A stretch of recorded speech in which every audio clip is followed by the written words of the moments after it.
कई सारे व्यूअर्स ने मुझसे रिक्वेस्ट किया कि यदि वो एग्रीकल्चर लैंड को सेल करते हैं तो क्या उस पर कोई कैपिटल गेन बनेगा, और यदि कोई कैपिटल गेन बनता है तो क्या उस पर कोई कैपिटल गेन टैक्स लगेगा, और यदि उस पर कैपिटल गेन टैक्स लगता है तो उसका रेट क्या है, उसकी क्या व्यवस्थाएं आज के दिन में है।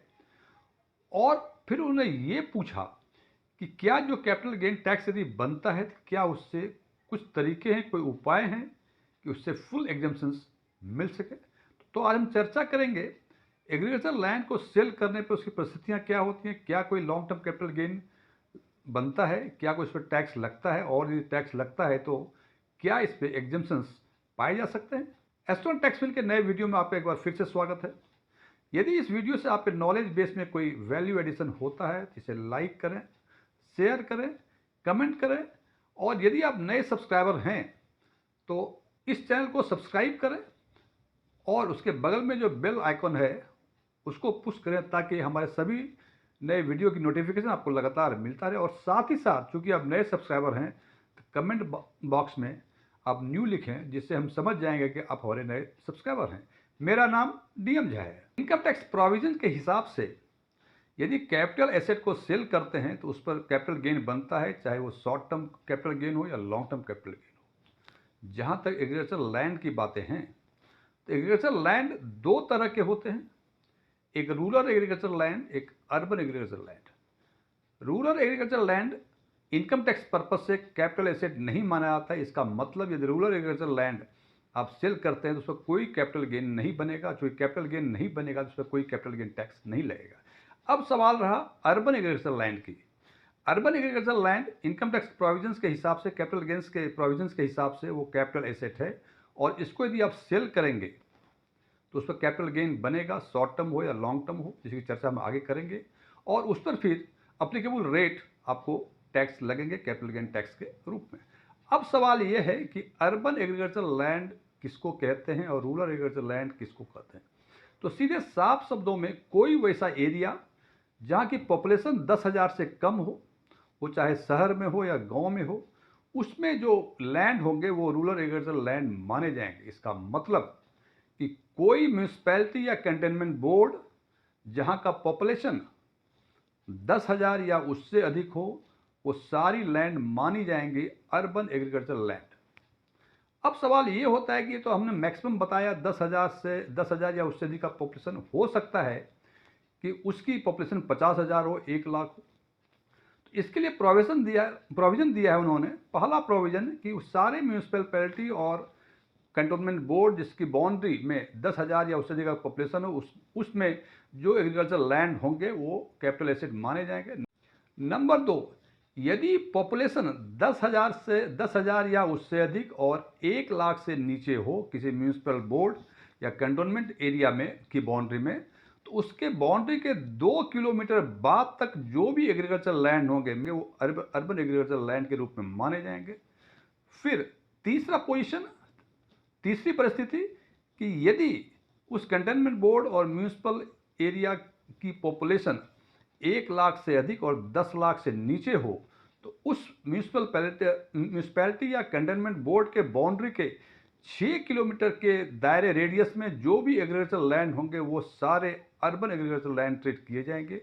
और फिर वैसा म्यूनिसिपैलिटी या कंटेनमेंट बोर्ड जिसका पॉपुलेशन 10 लाख से अधिक हो, उसकी बाउंड्री के 8 किलोमीटर के रेडियस में जो भी एग्रीकल्चर लैंड होंगे ये सारे agriculture land urban agriculture land माने जाएंगे। और जो भी अर्बन एग्रीकल्चर लैंड माने जाएंगे वो सारे कैपिटल एसेट हैं। यानी इन एग्रीकल्चर लैंड को यदि आप सेल करेंगे उस पर जो गेन होगा वो कैपिटल गेन होगा, और निश्चित रूप से जो अप्लीकेबल रेट होगा कैपिटल गेन पे वो आपको पे करना होगा। अब अगला सवाल है कि ये गेन लॉन्ग टर्म और शॉर्ट टर्म कैपिटल गेन कैसे ट्रीट किया जाएगा। तो 23 जुलाई 2024 ऑनवर्ड होल्डिंग पीरियड यानी कि 24 मंथ्स मानी गई है। इसका मतलब 24 मंथ्स होल्ड करने के बाद यदि आपको एक गेन होता है तो वो लॉन्ग टर्म कैपिटल गेन माना जाएगा, और 24 महीने के अंदर होल्ड करने के बाद यदि कोई गेन होता है तो वो शॉर्ट टर्म कैपिटल गेन माना जाएगा। और शॉर्ट टर्म कैपिटल गेन में जो टैक्स रेट हैं वो स्लैब रेट, इंडिविजुअल के स्लैब रेट के हिसाब से हैं, और लॉन्ग टर्म कैपिटल गेन में 23 जुलाई 2024 से जो पहले 20% इंडेक्सेशन बेसिस पर थी, अब वो 23 जुलाई 2024 ऑनवर्ड यदि आप सेल करते हैं तो उस पर 12.5% विदाउट इंडेक्सेशन बेनिफिट का टैक्स आपको पे करना पड़ेगा। अब अगला सवाल, अगला प्रश्न सामने आता है कि जो भी कैपिटल गेन यदि होगा हमें, चाहे शॉर्ट टर्म हो, लॉन्ग टर्म कैपिटल गेन हो, तो क्या इसमें एग्जेम्पशंस मिलेंगे या यानी कोई ऐसी व्यवस्था है कि हमें कोई टैक्स पे नहीं करना पड़े। तो जनाब, पहला चीज़ कि यदि शॉर्ट टर्म कैपिटल गेन है तो आपको इंडिविजुअल इनकम टैक्स स्लैब के हिसाब से टैक्स पे करना ही पड़ेगा। इसकी कोई व्यवस्था नहीं है, कोई एग्जेम्पशंस इसमें नहीं मिलेंगे।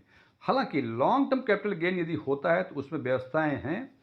एक सेक्शन 54B है के अंतर्गत यदि आप टोटल कैपिटल गेन एक दूसरे एग्रीकल्चर लैंड के परचेज करने के ये इन्वेस्ट करते हैं, वो भी विद इन 2 ईयर्स, जिस दिन से आपका कैपिटल गेन क्रिएट हुआ या उसके 1 साल पहले यदि आपने दूसरे एग्रीकल्चर लैंड में इन्वेस्ट किया हुआ है, तो आपको पूरा कैपिटल गेन पे एग्जेम्पशंस मिलेंगे। और इसमें एक ही कंडीशन है कि जिस अर्बन एग्रीकल्चर लैंड पर आप कैपिटल गेन के बारे में बातें कर रहे हैं, वो एग्रीकल्चर लैंड पिछले 2 वर्षों से कम कृषि व्यवसाय हेतु यूज किया जा रहा हो।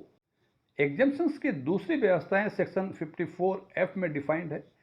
इस सेक्शन में 2-3 कंडीशंस हैं। सेल कंसिडरेशन है, पूरा सेल कंसिडरेशन को आप इन्वेस्ट कर दें इन न्यू रेजिडेंशियल प्रॉपर्टी, और ये रेजिडेंशियल प्रॉपर्टी में इन्वेस्टमेंट करने का टाइम जब कैपिटल गेन क्रिएट हुआ उसके 2 वर्षों के अंदर, या जब कैपिटल गेन क्रिएट हुआ उसके 1 साल पहले यदि आपने न्यू रेजिडेंशियल प्रॉपर्टी में इन्वेस्ट किया हुआ है तो आपको एग्जेम्पशंस मिलेंगे। और एग्जेम्पशंस कितने मिलेंगे इसके लिए फॉर्मूला है जिसकी चर्चा हम आगे करेंगे।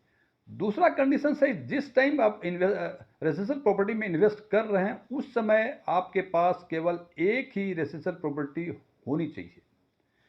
तीसरा कंडीशन है कि यदि आप फ्लैट परचेज करना नहीं चाहते हैं, तो आप चाहते हैं कि इस अमाउंट को, इस सेल कंसिडरेशन को हम कंस्ट्रक्शन ऑफ हाउस में इन्वेस्ट करें, तो उसमें भी ये व्यवस्था है कि आपको एग्जेम्पशंस मिलेंगे। इसके लिए कंडीशंस है कि जिस दिन कैपिटल गेन क्रिएट हुआ उसके 1 वर्ष पहले से कंस्ट्रक्शन स्टार्ट हो, या जिस दिन कैपिटल गेन क्रिएट हुआ उसके 2 वर्षों के अंदर कंस्ट्रक्शन स्टार्ट हो, लेकिन कंस्ट्रक्शन किसी भी हालत में 3 वर्षों में पूरी हो जानी चाहिए। अब परिस्थितियां ऐसे भी हो सकती हैं कि जितना सेल कंसिडरेशन है पूरा सेल कंसिडरेशन आप न्यू रेजिडेंशियल हाउस में इन्वेस्ट करने के पोजीशन में नहीं हो, तब आपको कितने कैपिटल गेन पे एग्जेम्पशन मिलेगा।